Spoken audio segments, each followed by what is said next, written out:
다 같이 주옥에 맞춰 묵도하심으로 주일 예배를 시작하겠습니다.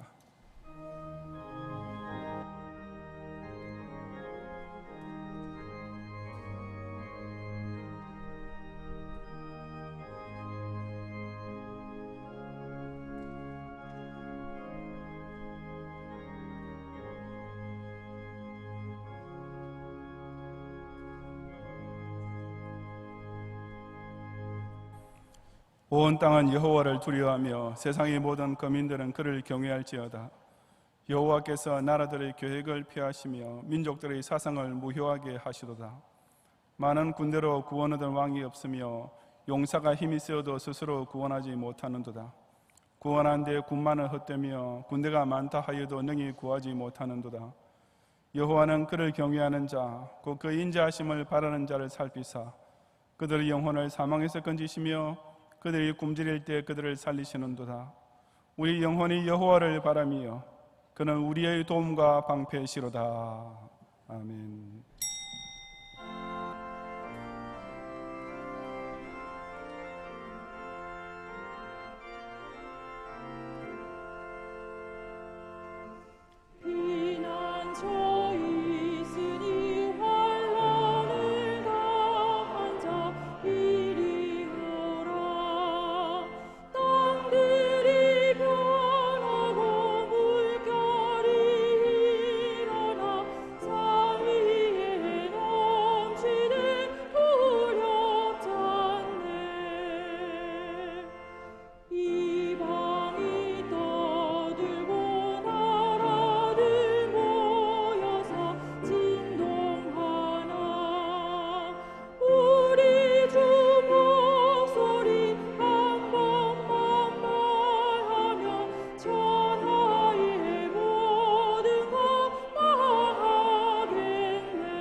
불안의 소란을 일으키고 시행착오의 난리만 유발하는 이방 나라들과는 달리 택하신 선민을 위해 저 진동치 아니할 하늘나리에 영원한 안식처를 예비해 주시는 만유주 하나님께 큰 영광을 돌려옵니다. 괴로움과 환난으로 점철된 인생을 살다가 영벌 저주 아래 떨어질 수밖에 없던 죄인에게 십자가 대속을 통해 영생구원의 피난처를 거저 베푸시는 구세주 예수님께 뜨거운 감사를 바치옵니다. 온 지구촌이 재난과 공포로 가득한 중에도 중생을 얻은 하느님의 양자들을 그리스도의 천연왕국 안에 모아주시어 온갖 세상의 창검으로부터 지켜주시는 보혜사 성령님을 힘차게 찬양하옵니다. 오늘 성일에 이 절대 주권자만 의지하며 그 보좌 앞에 엎드린 성도들의 제사를 온전히 받으시고 모든 경건한 예배자로 하여금 천지를 지으신 여호와께로부터 내려오는 도우심을 입고 새 힘을 얻게 하옵소서. 예수님 이름으로 기원하옵나이다. 아멘.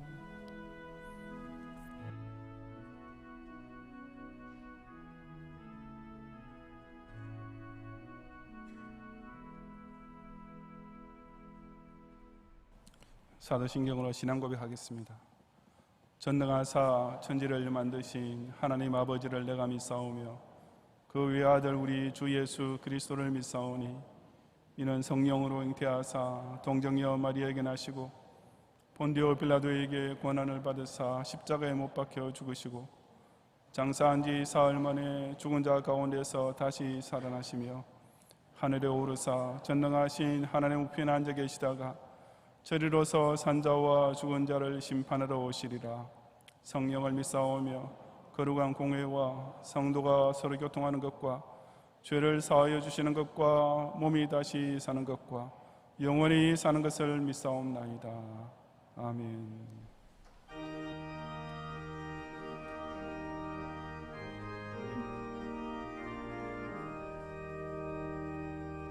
만세 반석 열린 곳에 내가 숨어 있으니 원수 마귀 손 못 대고 환난 풍파 없도다.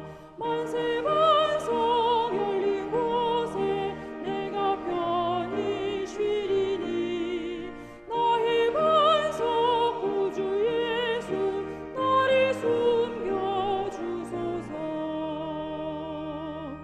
죄에 매여 죽을 인생 편히 쉬기 바라니 주의 가슴 넓은 품에 내가 찾아 안기네. 만세 반석 열린 곳에 내가 편히 쉬리니 나의 반석 구주 예수 나를 숨겨 주소서.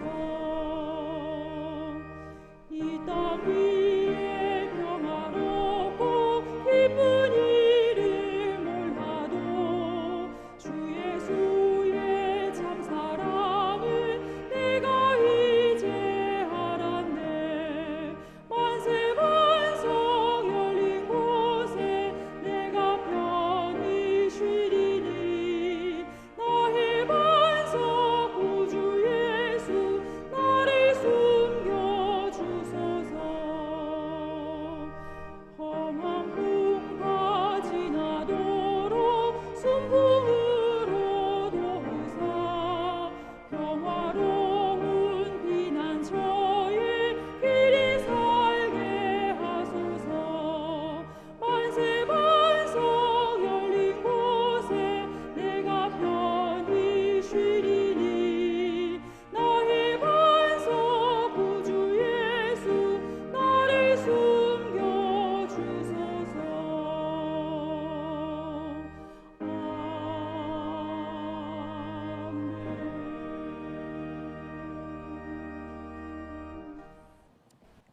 태초부터 종말에 이르기까지 세상 나라는 여호와와 그 기름 부음 받은 자를 대적하며 짐승과 음녀와 용의 세력이 여자가 낳은 아들과 그 남은 자손을 완전히 삼키려고 하늘의 별 3분의 1을 땅에 던지기까지 하며 위협하는 가운데서도 예수님을 나의 구주로 하늘마저로 믿는 성도로 하여금은 그 모든 환난 풍파 중에도 주의 가슴 넓은 품 안에서 세상이 알지 못하는 평화로운 피난처를 찾게 하시는 종에 실로 모든 영광과 찬양을 돌려옵니다. 세계사의 중심에 그리스도의 구속사가 진행되는 동안 성도와 교회가 하는 길 앞에는 항상 원수 마귀의 온갖 시험과 핍박이 강력하게 도전해 오지만 그럴 때마다 죄인 중 괴수 같은 나를 구원하신 예수님의 참 사랑을 기억하며 결코 의심하거나 배교하지 않고 끝까지 선한 싸움을 힘써 싸우며 여기까지 오게 하신 축복에 진심으로 감사를 드립니다. 특히 70년 전 이 조국이 북한군의 불법 남침으로 인해 실로 풍전등화 위기에 빠지게 되었을 때도 이처럼 전능자를 우리의 만세반석으로 굳게 의지하는 믿음 가운데 주께 부르짖었던 선조들의 기도를 응답하심으로써 조국이 저 무서운 공산 독재의 마수에 넘어가지 않고 자유민주주의 주권을 지켜낼 수 있게 되었으며 이후로도 세계로부터 주목받는 기적적인 경제성장을 이루고 이제는 완전 민주화까지 성취하게 되므로 앞으로 세계 선교를 책임지는 진정한 새 대한민국으로 도약할 수 있는 전성기를 바라보게 하시며 하여 다시금 뜨겁게 감사를 드립니다. 하지만 그때 불법 남침을 시도했던 공산 독재 정권은 여전히 적과 통일의 야욕을 가지고 호시탐탐 기회를 노리고 있으며 그때 나뉘었던 휴전선이 지금도 여전히 서로 총칼을 겨누고 대치하고 있음에도 불구하고 바로 이 대한민국 안에서 고개를 쳐들고 아예 당당하게 활보하고 있는 종북 좌파 세력의 색동이 우리 국민을 무사한 일에 빠지게 만들고 특히 6.25 전쟁을 모르는 이 나라 청년 세대를 민족 공존이라 미명으로 세뇌하여 이리 앞에 무방비 상투되는 양처럼 만들고 있사오니 오직 이 날에 끼어있는 교회와 성도들이 이 시대의 조국을 지키는 최고의 영적 정예의 군대가 되어 우리 대한민국의 반시 동안의 고유한 평화 시대를 계속 누릴 수 있게 하옵소서. 특히 나라 위정자들이 진정 민족의 장래를 지혜롭게 내다보며 대북 정책을 펼치게 하시고 국방을 맡은 장군들과 철책을 지키는 장병들로 하여금 이 대한민국의 5천만 국민과 북한의 2천만 인민들의 공통된 주적이 누구인지를 뚜렷이 인식하는 가운데 경성하는 파수꾼의 의무를 잘 감당케 하시고 이 순간에도 북한의 아멜과 토굴에서 여호와께서 이루실 해방의 그 하늘만 간절히 기다리고 있는 지하교회 성도들의 눈물을 보시고 이 한반도의 진정한 자유민주 평화적 통일의 날이 하루라도 빨리 오게 하옵소서. 내일 있을 교단 목사고시 응시할 강도 사람들에게 전도자의 사명감과 개혁주의 신앙 진리에 대한 확신을 갑절로 더하시어 진정 조국과 세계를 복음하기 위해서 꼭 필요한 진실하고 충성된 전도자를 구속과 완성을 주인이신 주님께서 친히 뽑아 주옵소서. 제르바 신대원 범학기 학살증을 안전하게 지켜주시어 금주말에 종강하게 됨을 진심으로 감사하며 수고하신 교수님들과 교직원들을 위로하시고 모든 원우들 역시 여름 방을 알차게 보낸 후에 가을에도 건강한 모습으로 다시 만나게 하옵소서. 코로나 바이러스 확산이 속히 멈추어져 국민 건강이 더 이상 위협받지 않고 그간 위축되었던 경제 활동이 조속히 회복될 수 있도록 전능자께서의 무서운 역병을 친히 물리쳐 주시고 그때까지 모든 경영인들의 일상과 생업과 학업의 현장을 당신의 날개 그늘 아래 감추어 안전하게 지켜 주옵소서. 제신로의 사내의 모든 형제교회들을 권념하시어 이 환란한 시대에도 그리스도의 굴사 완성을 위해 가치 있게 사용되는 복음의 산성과 요새들이 되게 하시고 5대 6대주에 파송된 선교사님들과 그 가족들과 모든 선교지 교회와 성도와 선교지 신학교들을 불순각으로 둘러 안보해 주옵소서. 이 시간 정직한 심령을 올리는 우리의 예배를 온전히 연락하시고 세상 어느 것보다 안식일에 주의 절에 나와 하나님 말씀에 귀 기울이는 것을 가장 복스럽게 여기는 성도에게 천부의 아버지께서 친히 베푸시는 가장 좋은 것으로서 그 영혼을 만족케 하시고 그 삶에 생기를 더해 주옵소서. 예수님 이름으로 기도드리옵나이다. 아멘.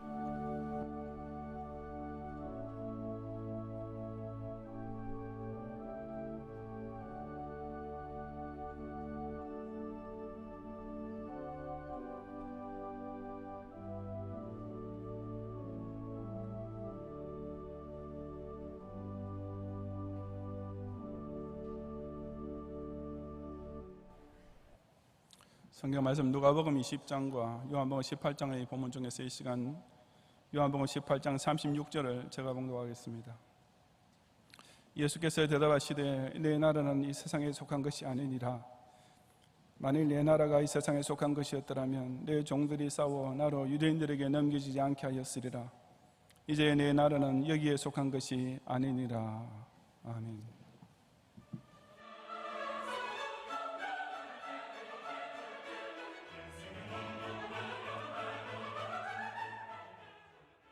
교회 소식입니다.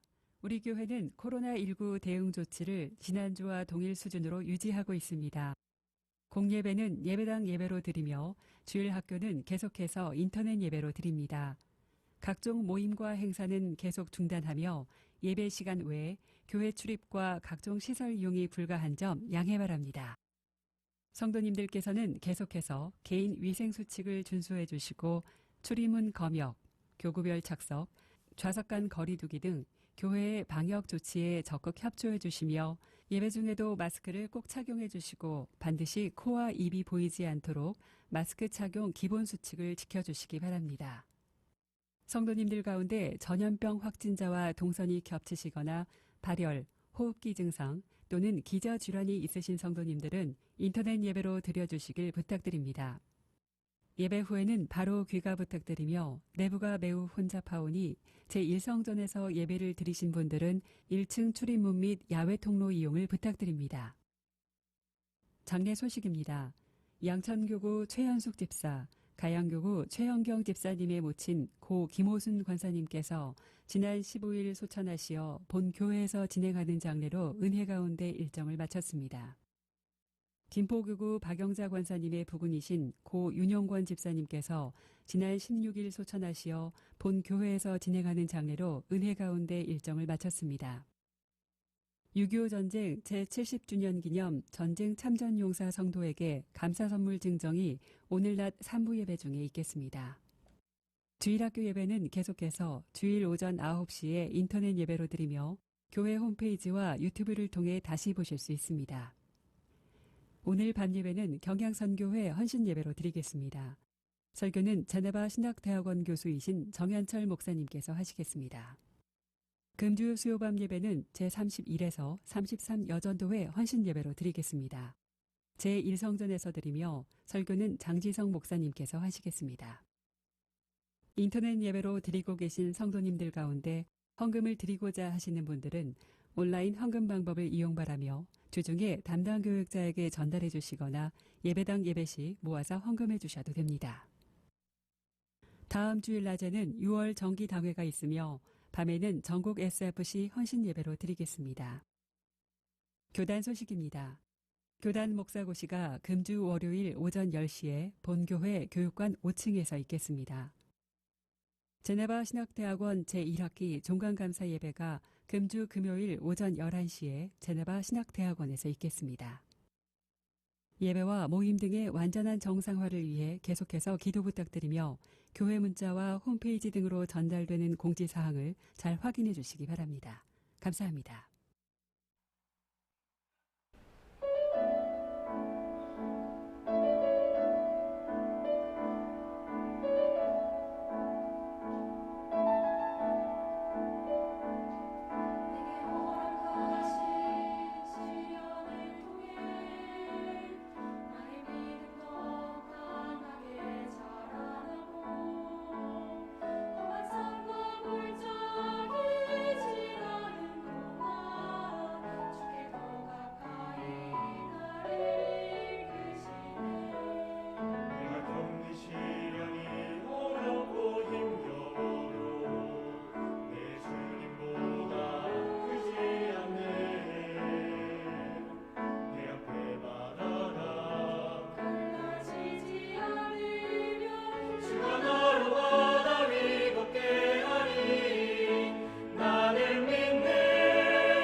제가 가끔 우리나라 정치적 현실에 관한 주제로 설교를 하고 나면 의뢰 목사가 정치적인 설교를 한다는 소리가 뒤따라옵니다.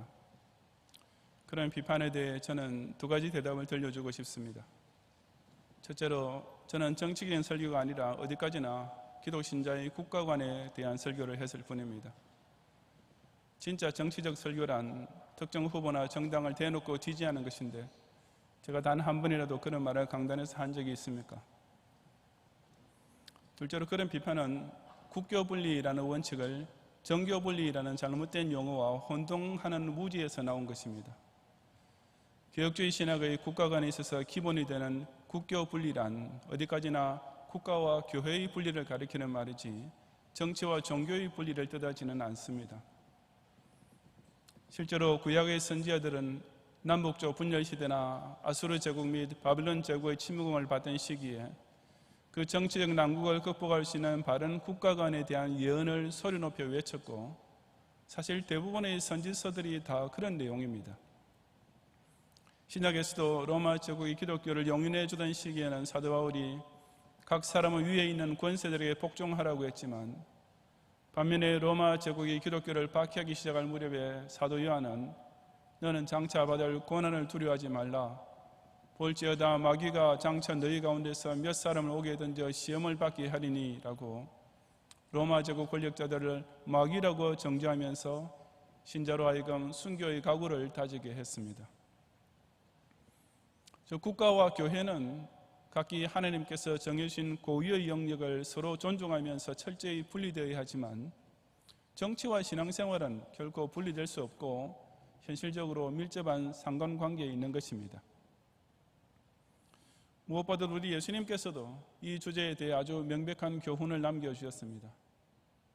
당시 로마 제국이 유대와 갈릴리를 식민지로 삼고 통치하면서 온갖 정치적 갈등이 팽배해 있던 시기에 예수님께서는 참으로 놀라운 기독 신자의 국가관을 가르치셨고 또 몸소 지키셨던 것입니다. 건국 이래 그 어느 때보다 나라와 민족의 현실과 미래에 대한 불안과 두려움이 증폭되고 있는 가운데 이제 6.25 전쟁 70주년을 맞이하게 된 오늘 주일에 저는 바로 우리 예수님께서 모든 기독 신자에게 명하신 바른 국가관이 무엇인지를 함께 상고해 보고자 합니다. 첫째로 기독 신자는 국가의 정권이 부정해도 국민의 의무를 끝까지 성실하게 이행해야 합니다. 누가복음 20장 19절부터 26절까지 함께 봉독하겠습니다. 서기관들과 대제사장들이 예수의 이 비유는 자기들을 가리켜 말씀하심인 줄 알고 즉시 잡고자 하되 백성을 두려워하더라. 이에 그들이 엿보다가 예수를 총독의 다스림과 권세 아래 넘기려 하여 정탐들을 보내어 그들로 스스로 의인인 체하며 예수의 말을 책잡게 하니 그들이 물어 이르되 선생님이여 우리가 아노니 당신은 바로 말씀하시고 가르치시며 사람을 외모로 취하지 아니하시고 오직 진리로서 하느님의 도를 가르치시나이다. 우리가 가이사에게 세를 바치는 것이 옳으니까 옳지 않으니까 하니 예수께서 그 관계를 아시고 이르시되 데나리온 하나를 내게 보이라. 누구의 형상과 글이 여기 있느냐? 대답하되 가이사의 것이니이다. 이르시되 그런즉 가이사의 것은 가이사에게 하나님의 것은 하나님께 바치라 하시니 그들이 백성 앞에서 그의 말을 능히 책잡지 못하고 그의 대답을 놀랍게 여겨 침묵하니라. 아멘. 이 본문 바로 앞에서 예수님께서는 악한 포도 농부의 비유를 말씀해 주셨는데 그때 서기관들과 대제사장들은 그 비유가 곧 자기들을 가리켜 말씀하신 줄을 알아챘습니다. 당시 성전을 중심으로 유대 사회에서 상류 계급층을 형성하면서 로마 제국의 비호 아래 특권적인 생활을 향유하고 있던 이들은 예수님이 백성으로부터 점점 더 인기를 얻는 것을 싫어했습니다. 만약 예수님께서 무슨 민중혁명이라도 일으키게 되면 로마 군대가 즉각 개입할 것이고 그러게 되면 자기네가 누리고 있던 안정되고 부유한 삶이 위협을 받게 될 것이기 때문이었습니다.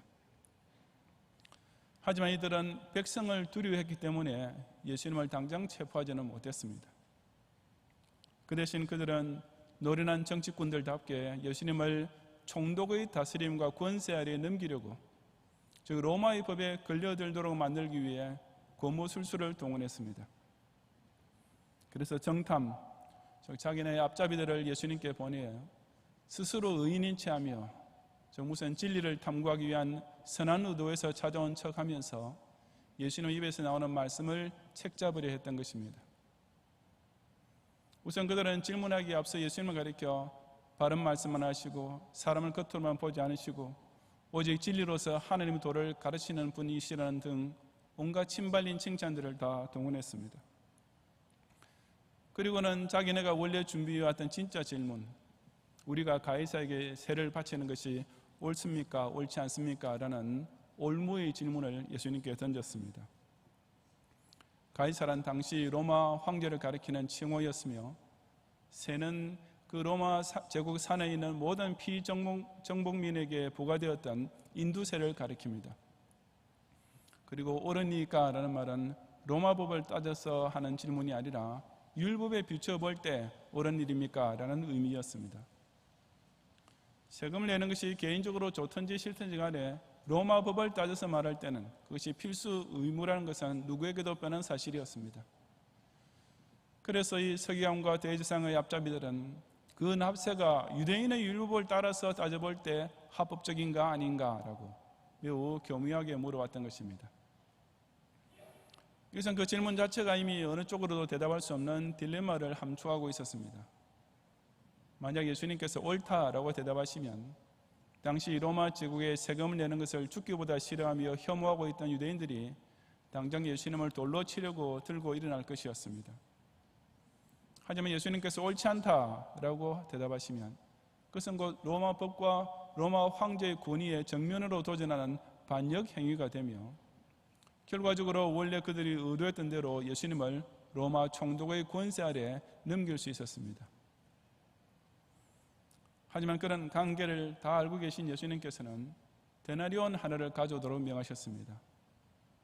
이 데나리온이란 로마 동전으로서 유대인이 로마 정부에 세금을 낼 때 반드시 사용하도록 정해져 있던 공식 화폐였습니다. 그리고 그 동전에 누구의 형상과 글이 여기 있느냐라고 그들에게 물으셨습니다.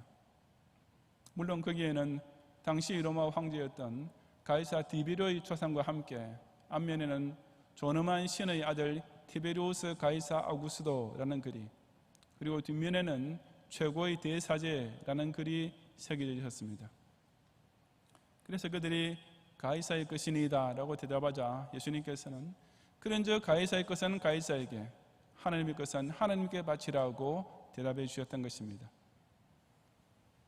이것은 예수님께서 유대인으로부터 과중한 세금을 짜내가던 로마 정부가 정당하다고 인정해 주신 것이 아니라 신자에게는 이 세상 나라에 속한 백성으로서의 의무와 하늘나라에 속한 시민으로서의 의무가 동시에 부여되어 있다는 원칙을 말씀하신 것이었습니다.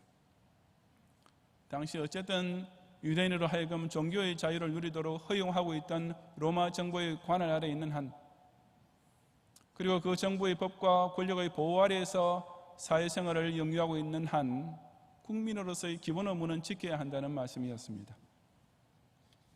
사도 바울이 각 사람은 위에 있는 권세들에게 복종하라고 초대교회의 유대인 기독 신자들에게도 그들이 조국을 식민지로 만든 로마 제국의 황제와 총독의 권위에 복종해야 한다고 가르친 것도 똑같은 뜻이었습니다. 지난 총선의 선거운동 기간에 제가 자전거를 타고 주변 어느 동네를 지나다가 플래카드 하나를 보고 깜짝 놀랐습니다. 그 내용은 자기네 당이 이번 총선에서 다수당이 되면 전 국민에게 무슨 혁명 배당금이란 것을 1인당 매달 150만 원씩 주겠다는 공약이었습니다. 그런데 또 기가 막히는 것은 그 공약 밑에 덧붙이는 말이었는데 바로 국가가 가르는 것이 아니라 국가에 도둑이 많은 것이다 라는 것이었습니다. 저는 속으로 그 말은 맞다고 공감했습니다. 물론 그 플래카드에서 말하는 도둑이란 부자를 가리키는 것이겠지만 지금 열심히 일해서 남보다 돈을 더 많이 번 사람을 모조리 다 도둑으로 몰아붙이고 그들에게서 더 많은 세금을 짜내어 공돈을 받아 먹겠다는 진짜 도둑들이 이 나라에 정말 많은 것입니다. 그런 도둑 심보를 가진 자들은 복지와 사회주의를 혼동하고 있습니다. 진정한 복지국가는 자본주의적 자유시장 경제가 활성화되어 나라가 부자가 될 때 결과적으로 따라오게 되는 것이고 그것이 북구 유럽의 복지국가들의 모습입니다. 반면에 국가 사회주의를 내세워 반시장 정책으로 기업을 압박하고 고소득층에게 고율의 세금을 부과하여 복지국가를 만들겠다는 발상은 이미 남미의 국가들이 다 시도해 보았던 것이고 하나도 예외 없이 다 완전 실패로 끝나지 않았습니까? 그래도 우리나라는 예외가 될 것이라고 여전히 기대하고 계시는 분은 오늘 이 설교가 아무 필요 없을 것입니다. 그저 앞으로 대기업들이 다 도산하고 부자들이 빈털털이 될 때까지만이라도 내 손에 쥐어주는 온갖 미명의 보조금이나 장려금만 한 푼이라도 더 많이 타먹으면 된다는 그 장밋빛 꿈을 계속 간직하면서 사십시오.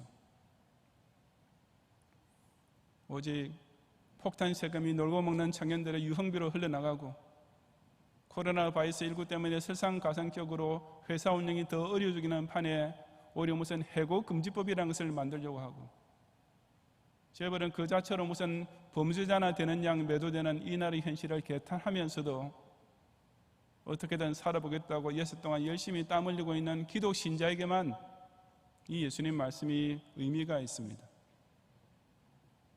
여러분은 그래도 납세를 비롯한 모든 국민의 4대 기본 의무를 다 성실하게 이행해야 합니다. 왜냐하면 어쨌거나 이 대한민국이라는 국가가 아직까지는 우리의 신앙 자유를 보장해 주고 있기 때문입니다.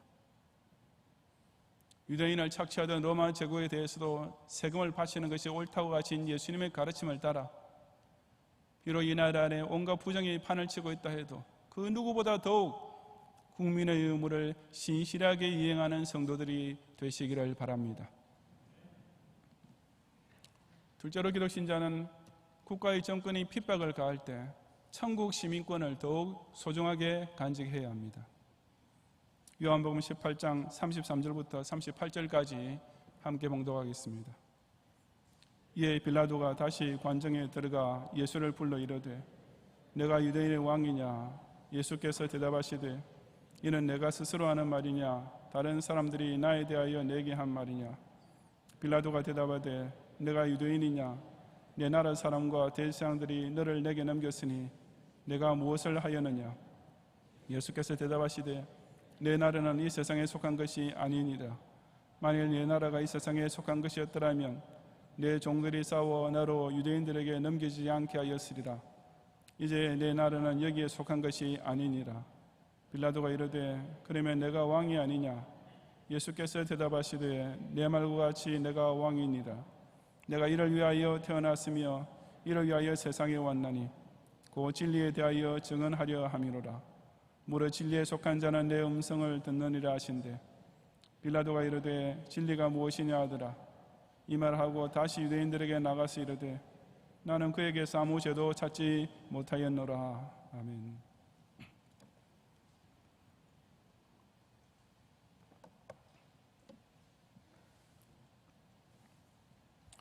유대 종교 지도자들의 고발을 받고 예수님을 신문하게 된 빌라도 총독의 첫 질문은 내가 유대인의 왕이냐라는 것이었습니다. 비록 산헤드린 공회에서 예수님에게 신성 모독죄로 유죄 선고를 내렸지만 빌라도 총독한테는 그런 종교적 문제가 예수님에게 사형 선고를 내릴 만한 죄목이 될 수 없다는 것을 유대의 종교 지도자들도 잘 알고 있었습니다. 그래서 그들은 예수님이 스스로 유대인의 왕으로 자처한다고 모함함으로써 예수님을 로마 제국에 대한 정치적 반역자로 몰고 가려 했던 것입니다. 그 신문에 대해 예수님께서는 이는 내가 스스로 하는 말이냐? 다른 사람들이 나를 대하여 내게 한 말이냐? 라고 반문하셨습니다. 그래서 빌라도의 질문이 예수님을 로마 제국의 반기를 드는 정치적 왕이라고 묻는 것이냐? 아니면 다른 유대인들이 말하듯이 메시아인지를 묻는 것이냐라는 뜻입니다. 그러자 빌라도 총독은 내가 유대인이냐라고 짜증 섞인 반응을 보였습니다.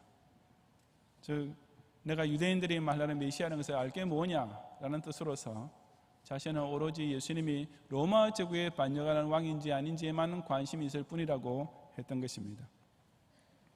그러자 예수님께서는 내 나라는 이 세상에 속한 것이 아니니라고 대답하셨습니다. 즉 내가 왕인 것은 맞지만 내 나라는 로마 제국을 대항하려는 어떤 세속적 국가는 아니다라는 뜻이었습니다. 그리고 그 사실에 대한 증거로서 만일 내 나라가 이 세상에 속한 것이었더라면 내 종들이 싸워 나로 유대인들에게 넘겨지지 않게 하였으리라고 덧붙이셨습니다. 여기서 예수님께서 말씀하시는 내 종들이란 천사가 아니라 유대인들 중의 지지자들을 가리킵니다. 즉 이것은 만약 내 나라가 이 세상에 속한 것이고 내가 정치적 야심이 있는 사람이라면 지금 나를 메시아로 받드는 수많은 유대인 추종자들을 동원해서라도 스스로 체포당하지 않도록 방비를 하지 않았겠느냐라는 의미였습니다. 그러자 빌라도 총독은 그러면 내가 왕이 아니냐라는 둘째 질문을 던졌는데, 이것은 내가 지금 내 나라라는 것이 있다고 했으니 어쨌든 왕은 왕이라는 뜻이 아니냐라는 말이었습니다. 그때 예수님께서는 내 말과 같이 내가 왕이니라고 대답하시는데, 이 말씀은 요한복음 전체에서 아주 자주 나타나는 소위 에고에이미, 나는 무엇이다 형식의 강력한 자기 선언입니다. 그러면서 내가 이를 위하여 태어났으며 이를 위하여 세상에 왔나니라고 재차 강조하셨습니다. 즉 예수님께서 화육 강사신 이유가 곧 당신의 나라를 세우시고 그 왕이 되시고자 함에 있는 것이며, 당신의 전 공생의 사역을 통해 이루고자 하신 목적 역시 바로 이 천국의 진리에 대하여 증언하려 함이라고 천명하신 것입니다. 이처럼 예수님께서는 전 공생을 통해 그 어떤 정치적 운동을 하지 않으셨습니다. 실제로 당시 예수님을 정치적 메시아로 추앙하여 로마 제국에 대항하는 독립운동을 펼치고 싶었던 사람들이 아주 많이 있었지만 예수님께서는 전혀 호응하지 않으셨습니다. 그 대신 지금 당신의 십자가에 못 박으려 하는 로마 총독 앞에서 그저 나는 왕이고 내 나라는 따로 있다 라고 실로 당당하게 선포하셨던 것입니다.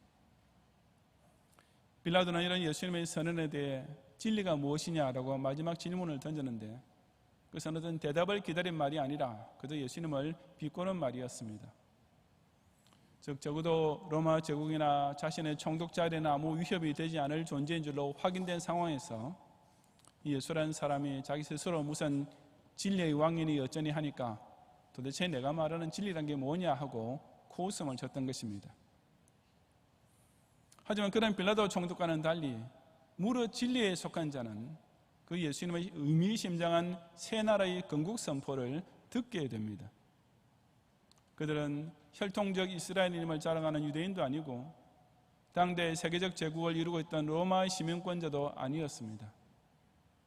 오직 예수님께서 죄인의 구세주이시며 예수는 십자가 곧 죄인 대속을 위한 희생지사임을 믿고 고백하는 사람이 바로 진리에 속한 자이며 예수님 나라 백성이 될 수 있는 것입니다. 요즘 제게는 정말 이게 나라냐라는 한탄이 하루도 쉬지 않고 이어지고 있습니다.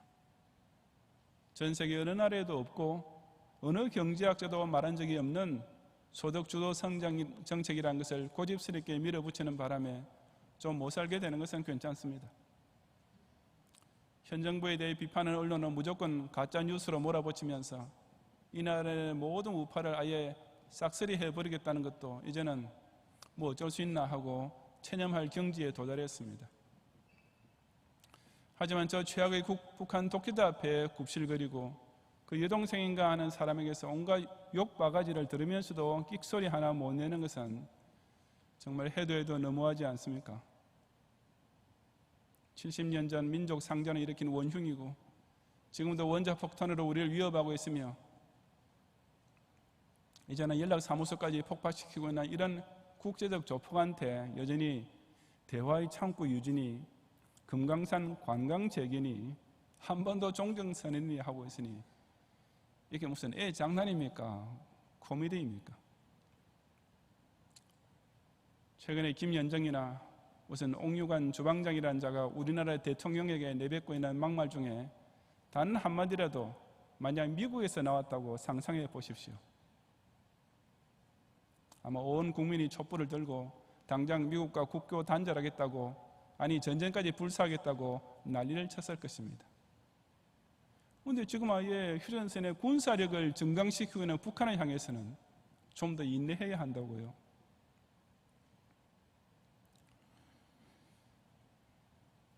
그래도 이런 우리나라가 제대로 가고 있다고 말씀하시는 분들은 참 좋으시겠습니다. 몇 년 전까지만 해도 헬조선이라고 난리를 쳤다가 이제는 우리나라 좋은 나라가 되었다고 생각하고 계신다니 그냥 그렇게 지금의 대한민국 만세하고 행복하게 사십시오. 그렇지만 저처럼 반공민주주의 국시로 건국됐던 조국 안에서 목하 벌어지고 있는 온갖 매국 매족적인 작투로 인해 밤잠을 설치고 있는 기독신자 여러분은 이럴 때 서로 우리 예수님께서 빌라도 앞에서 선포하시던 말씀을 기억하시기 바랍니다. 저와 여러분에게는 이 대한민국 말고도 우리나라가 있습니다.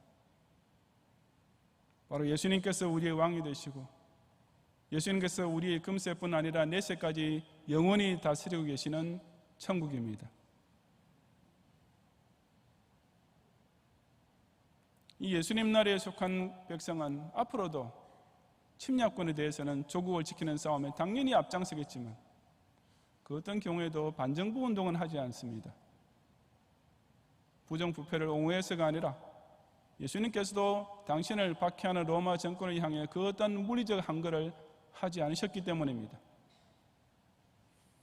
설마 그리까지는 안 될 것이라고 생각했던 대한민국의 적화, 없을 묻자 무력 적화가 이제는 아예 피부로 와닿는 지경까지 도달했지만 만에 하나 대한민국은 사회민주공화국이다라고 헌법이 개정되는 일이 벌어진다 하더라도 교회 이름으로 무력 항쟁은 하지 않습니다. 비급해서가 아니라 저 여러분은 이 세상에 속한 나라가 아닌 아주 특별한 나라의 백성이기 때문입니다. 앞으로 우리나라가 지금보다 더 극단적으로 적용되면서 기독 신자와 교회가 본격적으로 핍박을 받게 되는 날이 혹 오더라도 우리는 세상에서는 그저 나그네여 거주자에 불과하지만 저 하늘나라의 시민권을 확보하고 있는 천국 백성임을 더욱 굳게 붙잡고 끝까지 이기는 성도들이 되시기를 바랍니다. 성도 여러분, 6.25 전쟁 70주년을 맞이하게 된 오늘날 우리나라에서 갈수록 진실로 통하는 거짓말 세 가지가 있습니다. 첫째는 6.25 전쟁은 북침이었다라는 거짓말입니다. 그렇다면 전쟁 발발 직후에 즉시 유엔이 국제안전보장이사회를 소집한 것도 침략 전쟁을 지원하기 위해서였고 소련과 중공을 제외한 전 세계 각국에서 자국의 소중한 청년들을 유엔군으로 파병하여 이 먼 이국 땅에서 피 흘리게 만든 것도 순전히 침략군을 돕기 위해서다는 말입니까? 새빨간 거짓말입니다. 둘째는 김정은은 평화의 동반자다라는 거짓말입니다. 지금 2천만 동포를 저토록 최악의 독재 정치로 억압하고 있으며 우리 대한민국 국민의 생존을 핵폭탄으로 위협하고 있고 중국의 국빈으로 방문할 때조차 전용열차 안에 소위 기쁨조라고 불리는 미성년 소녀들을 수십 명씩 데리고 다니는 아동 성학대범에게 이 한반도의 평화가 달려있다고요? 김정은의 직속 조물에게나 할 수 있는 소리입니다. 셋째는 사회주의가 답이다라는 거짓말입니다. 아니, 사회주의 원조였던 러시아와 중국이 벌써 자본주의로 돌아섰고 현재 세계 제1의 사회주의 지상낙원을 건설했다고 자화자찬하고 있는 북한이 사는 꼴이 저 모양인데도 순전히 자본주의 자유경제로서 2차 세계대전 이후에 전 세계에서 최고속 성장을 이루어간 대한민국이 이제는 그처럼 만국병으로 이미 검증이 된 사회주의의 주거의 미래를 온통 걸어야 한다고요? 해방 직후 공산주의자들이 지주의 땅을 빼앗아 농민들에게 나눠주면 모든 인민들이 다 잘 살 수 있다고 북한 동포를 속였던 것과 똑같은 매국노들이 퍼뜨리는 거짓 선동입니다. 전 세계에서 오직 북한 하나를 제외하고는 어느 나라에서도 통하지 않는 이 새빨간 세 가지 거짓말이 어처구니 없게도 이 대한민국 안에서는 소위 역사 바로 세우기라는 것을 통해 이제는 아예 진실로 둔갑해버리고 있는 것입니다. 만약 오늘도 저희 설교를 들으면서 기분 나빠진 분이 계신다면 제게 정치적 설교를 하지 말라고 말씀하시기 전에 먼저 제 설교에서 무엇이 틀렸는지부터 지적해 주시기 바랍니다. 이 세 가지 거짓말들이 왜 거짓말이 아닌지부터 말씀해 주시고, 만약 이것들이 거짓말이나 사실만큼은 동의하신다면 이런 거짓말을 거짓말이라 하는 제 설교가 왜 정치적 설교인지를 설명해 주시기 바랍니다. 저는 미국과 일본의 좌파 정치들은 그래도 반공 정신은 가지고 있는데 왜 우리나라는 눈 씻고 찾아봐도 반공 좌파 정치인은 한 명도 보이지 않고 전부 다 종북 좌파 정치인이지, 정말 미스터리고 안타까운 일이지만 그래도 국민 가운데는 반공 좌파 기독 신자는 분명히 있을 것이라고 믿고 싶습니다. 그런 분들은 이런 새빨간 거짓말의 선동꾼들이 지금 우리나라 안에서 계속 주류 세력이 되어버리고 있다는 사실이 조금 더 염려가 되지 않습니까?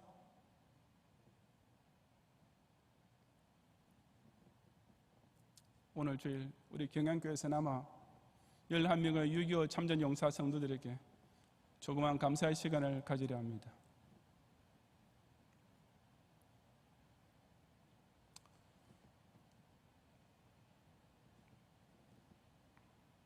이분들은 70년 전에 이 대한민국을 소련제 탱크를 앞선 조국의 원수들이 짓밟아오던 날 문자 그대로 맨주먹 붉은 피로 원수를 막아내요. 지금 이 순간 이 자리에서 저와 여러분을 하여금 이 소중한 경양교회를 중심으로 마음껏 신앙의 자유를 누리게 만들으신 정말 말로 표현할 길이 없을 정도로 고마운 은인들입니다. 근데 지금은 그 6.25 노래 아는 사람도 별로 없겠지요. 우리 부모 사람들도 모르시더라고요. 아 이제야 어찌 우리 이날을 조국의 원수들이 짓밟아 오던 날을 맨주먹 붉은 피로 원수를 막아내 발을 굴며 땅을 치며 의분했던 날을 아무도 가르쳐주지 않고 아무도 모르고 있습니다. 오히려 6.25 전쟁은 북침이었다고 초등학교 학생들을 선동하면서 이런 참전 용사에게 오히려 침략군의 딱지를 붙이는 자들이 제 세상을 만난 듯이 날뛰고 있는 것입니다. 정말 이래도 됩니까?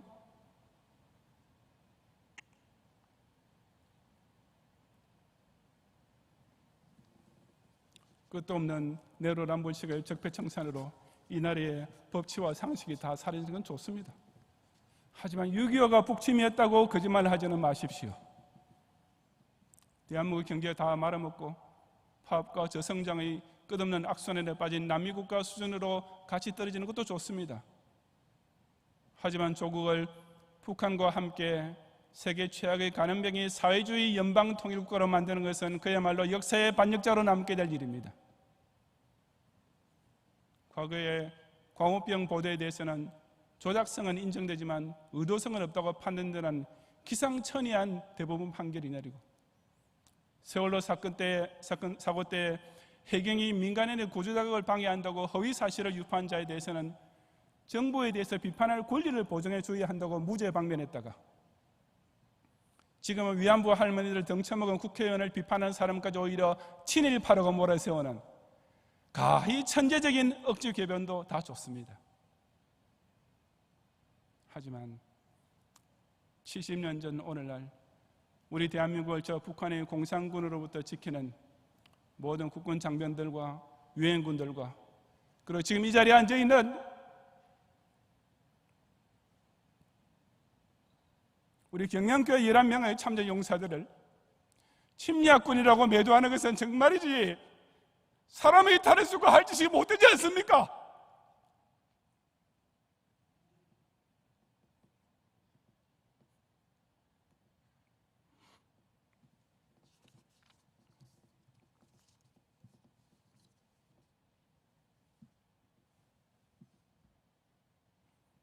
세상 나라가 이렇게 우리를 실망시킬 때 저 여러분은 이 성경 말씀으로 위로를 받고 힘을 얻어야 합니다. 그들의 마침은 멸망이요 그들의 신은 배요 그 영광은 그들의 부끄러움이 있고 땅의 일을 생각하는 자라. 그러나 우리의 시민권은 하늘에 있는 자라. 거기서부터 구원하는 자 그 주 예수 그리스도를 기다리노니 라는 빌보 3장 말씀입니다. 지금 이 나라 안에 자기 배만 채우려는 자들이 온갖 부정부패를 저지르고 있다 할지라도 끝까지 국민의 의무를 성실하게 이행하며 그처럼 땅의 일만 생각하는 우리가 앞으로 기독교를 더 악하게 핍박해 오더라도 그럴수록 천국의 시민권을 더욱 소중히 간직하는 성도들이 되시기를 주님의 이름으로 축원합니다.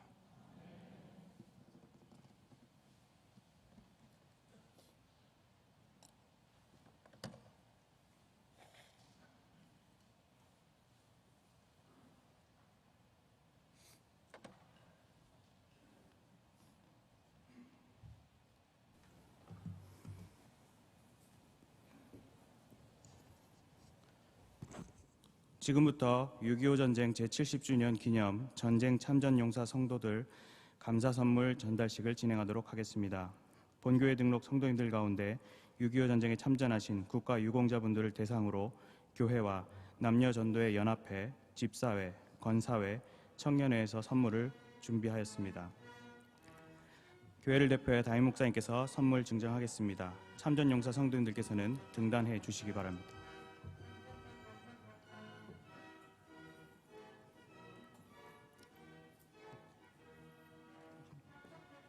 북서울 1교구 류인복 장립집사님, 생년월일 1932년 9월 3일, 군번 9437111 하사계급으로 예편하셨고 11사단 본부중대 사격선수 겸 선임하사로 참전하셨습니다.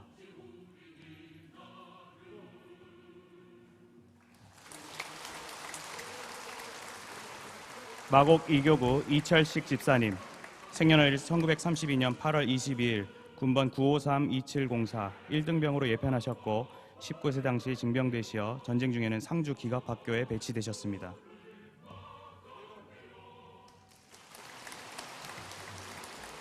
양천교구 김한영 성도님, 생년월일 1931년 5월 27일 학도병으로 참전하셨습니다.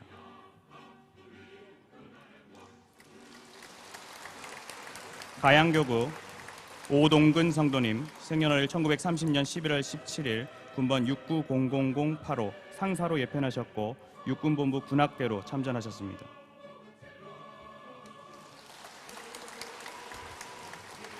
등촌 1교구 장한명 성도님, 생년월일 1928년 9월 26일 군번 18693 소령으로 예편하셨고 1950년도 백골부대 18년대 입대 후 1958년도 제2훈련소 인사처에서 인사장교로 전역하셨습니다. 왼쪽 다리 화태부 골절 부상을 입으셨습니다. 양천교구 최병춘 집사님, 생년월일 1928년 4월 28일 경찰 공무원 재직 중 참전하셨고 경남 함안 전투 등에 참전하셨고 인민군 주력부대를 사살 격퇴하시어 그 공로로 표창장을 받으셨습니다.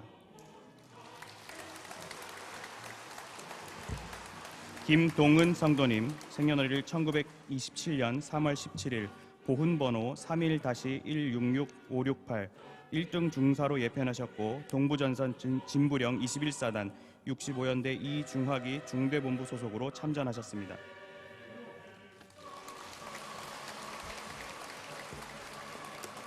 건강상 오늘 참석하지 못하신 분들을 소개드리겠습니다. 가양교구 이은균 성도님, 1929년 8월 15일생, 군번 621492 상사로 예편하셨습니다. 가양교구 홍명희 집사님, 1930년 6월 29일생, 군번 0276914 중사로 예편하셨습니다. 동서울교구 이효직 성도님, 생년월일 1931년 3월 23일생, 군번 80005108 특무 상사로 예편하셨고 6.25 전쟁 참전과 월남전에 참전하셨습니다. 여의도교구 이태관 집사님, 1932년 11월 18일생, 중령으로 예편하셨고 학도병으로 참전하셨습니다. 이분들은 담당 교역자를 통해 선물 추후 전달드리도록 하겠습니다. 참전용사 성도님들을 위해 중고대학부 SFC 운동원 대표들이 감사의 마음을 담은 꽃다발 증정을 하도록 하겠습니다.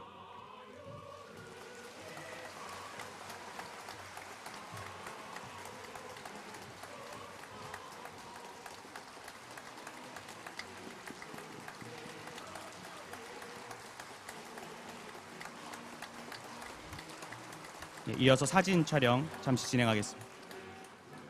앞에를 보시면 되겠습니다. 사진 촬영하겠습니다.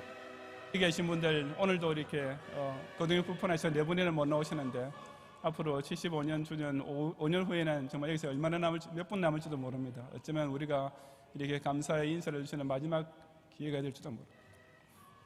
마지막으로 감사의 마음을 모아서 마지막으로 한번 박수하겠습니다.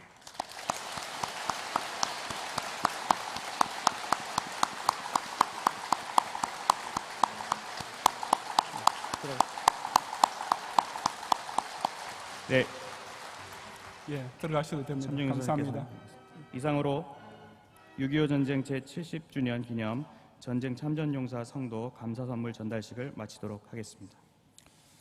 본교의 협동 목사님이신 우리 최기만 목사님도 6.25 참전용사이신데 저희들이 산부 예배 직전에 그것을 알게 되었습니다. 저희들이 일반 성도를 대상으로 그 대상자를 이렇게 찾는 바람에 미처 우리 등잔 미처 어둡다고 우리 최기만 목사님이 참전용사인 것을 깜빡 모르고 이렇게 지나가서 정말 죄송하고 저희들이 선물은 다음에 전달하겠지만은 우리 시간 한번 최기만 목사님 자리에서 일어나시고 한번 감사의 박수만 하겠습니다.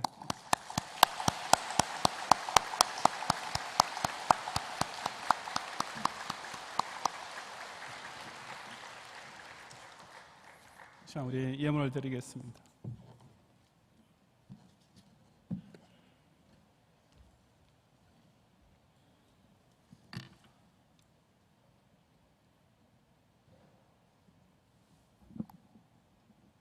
기도하겠습니다.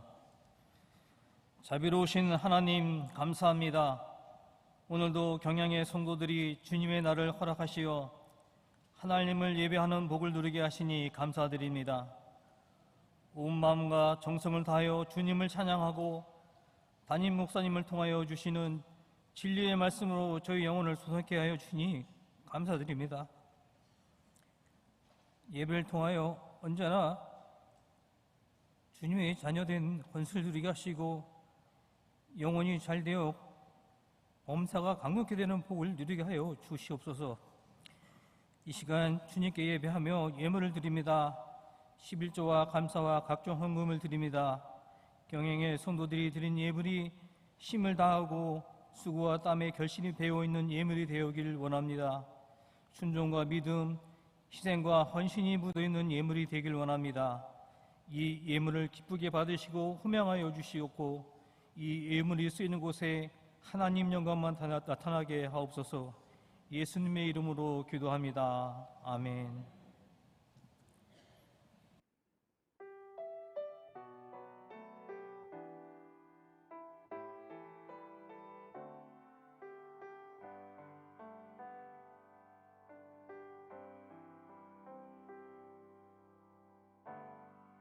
내게 주어진 삶이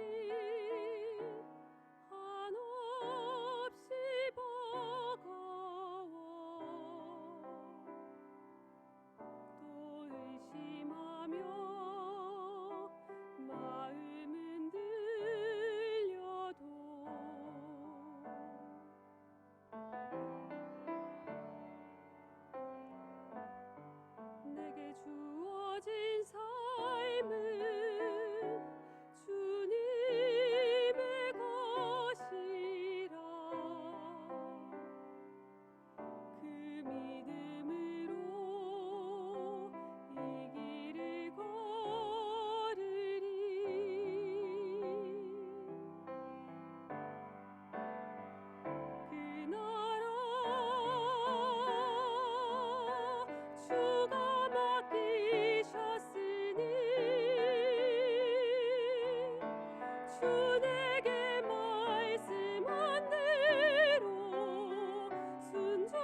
각종 예물 드린 가운데 마고 1교구의 김하영, 김하진 두 어린이가 저금통으로 빚은 헌금 드렸습니다.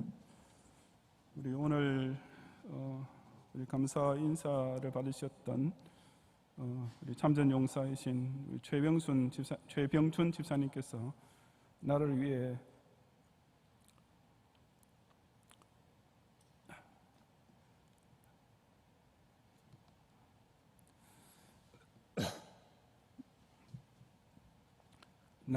싸울 수 있게 하심을 감사드리면서 자유민주주의를 끝까지 수호하는 대한민국이 되게 해주시기를 기원하며 감사 예물 드렸습니다. 김포교구의 박영적 권사님께서 남편 고 윤용건 집사님 장례식을 은혜 가운데 마치게 됨을 감사드리고 하고 1교구의 이경혜 권사님께서 범사에 감사해서 강당국 고지헌금을 드렸습니다. 기도하겠습니다. 주님, 놀면서 공돈을 받아먹겠다는 그런 도덕심보가 점점 더 팽배해지는 이 사회에서도 일하기 싫은 자는 먹지도 말라는 성경 말씀을 따라서 오늘 우리에게 이처럼 아직은 평화의 시대와 자유로운 사회를 주심을 감사하며 이 소중한 자세를 마음껏 활용하여 저는 예수 땅도 힘써 자기 일을 하고 얻게 하신 소득을 가지고 온전한 11조를 비롯하여 감사의 예물과 서원의 예물과 기념하지 비례헌금 등을 비롯하여 주님 나라와 의를 위해서 부유한 마음으로 바친 모든 예물을 주님께서도 향기롭게 연락해 주옵소서. 우리 경야의 성도들에게 또 앞으로 펼쳐진 새로운 한 주간 가운데서도 모든 외부적인 조건은 열악하고 불안한 가운데 있지만 그런 가운데서도 당신의 선민에게 일용할 것뿐 아니라 하나님 나라의 완성을 위해서 선한 데에 부유하도록 서원한 것을 갑절로 채우시는 놀라운 축복을 그 모든 섬기는 생업을 통하여서 기적으로 체험하게 해 주옵소서. 예수님 이름으로 기도드리옵나이다. 아멘.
예수 그리스도의 은혜와 하나님의 사랑과 성령님의 인도와 보호하심이 악한 방백들이 판을 치는 가운데도 끝까지 국민의 의무를 성실히 수행하며 비록 바다에서 올라온 짐승으로부터 극한 박해를 당할지라도 더욱 천국 시민권을 소중히 지킴으로써 끝내 이 세상에 속한 것이 아닌 예수님 나라에 영광스럽게 함께 서기 원하는 이 나라의 모든 애국 성도들과 이 땅의 파수꾼 교회들 위해 이제로부터 영원히 함께 있을지어다.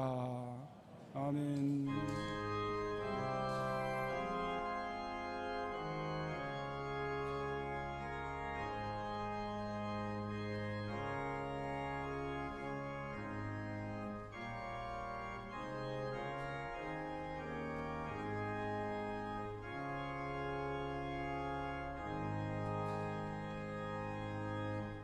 감사합니다.